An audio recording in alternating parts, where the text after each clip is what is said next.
All right, sometimes it's just easy to take the low-hanging fruit, so let's go there. There's a lot of stars in Las Vegas. Some of the guys are ones playing in the Super Bowl. Pick your character, Peter. Who do you think will be the face of Super Bowl 58? Either way, I think Kyle Shanahan's a story Monday morning. I think he's the face of this. Talk about it. Kyle's got such scar tissue with big games. I want to go back in time a little bit here, and if you're just watching on a Friday and the Super Bowl's on Sunday, and say, what's the story I need to know about the Niners? It's all about this head coach. Kyle Shanahan was the offensive coordinator for a team that gave up a 28-3 second-half lead in the Super Bowl. Edelman's catch there, that was the heartbreaker, of course, but it was a long, slow bleed. It felt a little bit like they were a bleeding elephant in the middle of the Serengeti at times in that second half, just knowing and watching this thing just slip away and slip away.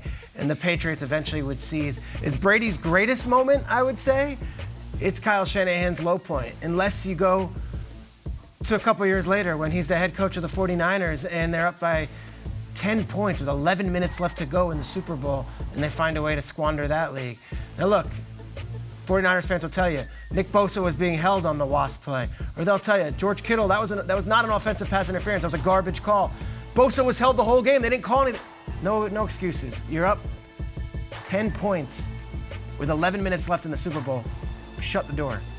Well, let's go a couple years later. They get another shot here, and it's in the NFC Championship game, and they're on the road, and their arch rivals building, and they have been dominating the Rams for all these years, and it's Shanahan owns McVay. Well, in the biggest moment, they're up 10 again in the fourth quarter. And what happens? Shanahan's team finds a way to not be victorious. I think Shanahan has a real closet full of demons. I think he's got some real scar tissue, some real baggage, and yet over these last couple weeks, they've come back down big against the Packers. They came back down from 17 points against the Lions.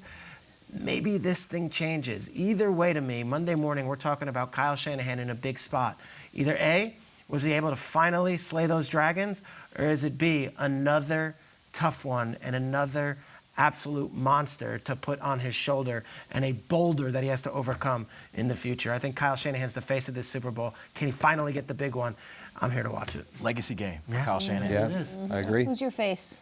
You know what? I'm going to have to go with fellow Clevelander Travis Kelce. I feel like this year has just been about Travis. I mean, obviously with the Taylor Swift thing, with him and his brother's podcast, it's like everywhere you look, you see him everywhere. And it kind of reminds me of Gronk's run in the 2018 playoffs. You know, Rob, people are wondering, does he still have it?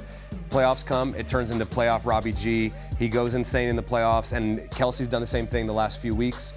You know, he's always at his best when they're playing zone defense, and, you know, the 49ers predominantly play a lot of zone. He's going to find those open zones. Pat's going to find them, and if they ever get to man coverage, as you saw against the Ravens last week, he still got it against that too. Quickly tell the story you told me earlier today about Kelce.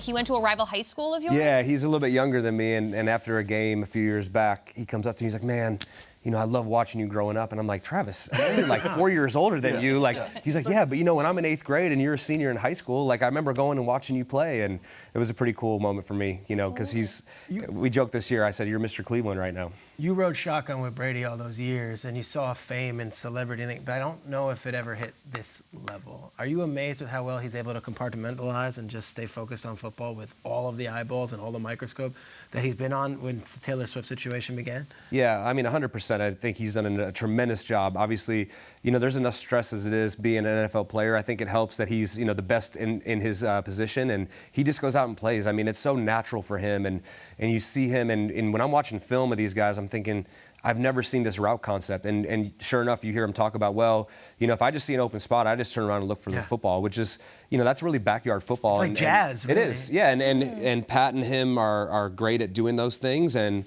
I think, you know, that's what's going to happen. They're going to play zone defense. Travis is going to go find those open zones, the void in the zone. He's going to sit down, make some big plays, and then eventually, if they get sick of playing the zone and they go to man coverage, then it's always a great matchup for Travis. So I love Travis Kelce, and obviously he's going to get most of the people who are not football fans because of this relationship. Kyle Shanahan legacy game is great, but it's Patrick Mahomes. Talk about it. It's the best player in this game, the best quarterback in this league. He is the face of the Super Bowl, He is the face of this league. He is the face of this generation, and he has a chance to cement himself among the all-time great quarterbacks and lead this team into a dynasty.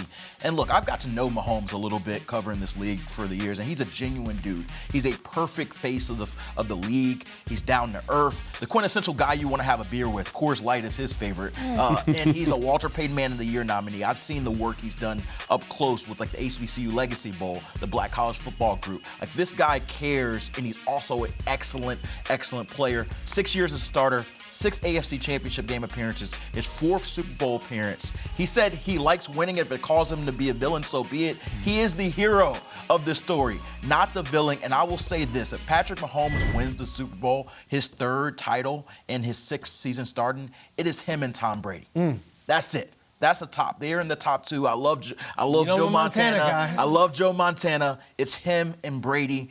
Already at this stage of his career, he's doing things that people have not done at this stage. Patrick Mahomes is special, and I'm just so glad we get to soak it up currently in this era. That's awesome. We already covered 2 of the guys on our poster back here who get the non-helmet treatment, and Mahomes and Kelce. I go to the ball carrier down here for the San Francisco 49ers. Christian McCaffrey notoriously has said that he never wins anything. He finishes a runner-up in the Heisman and comeback player of the year and whatnot.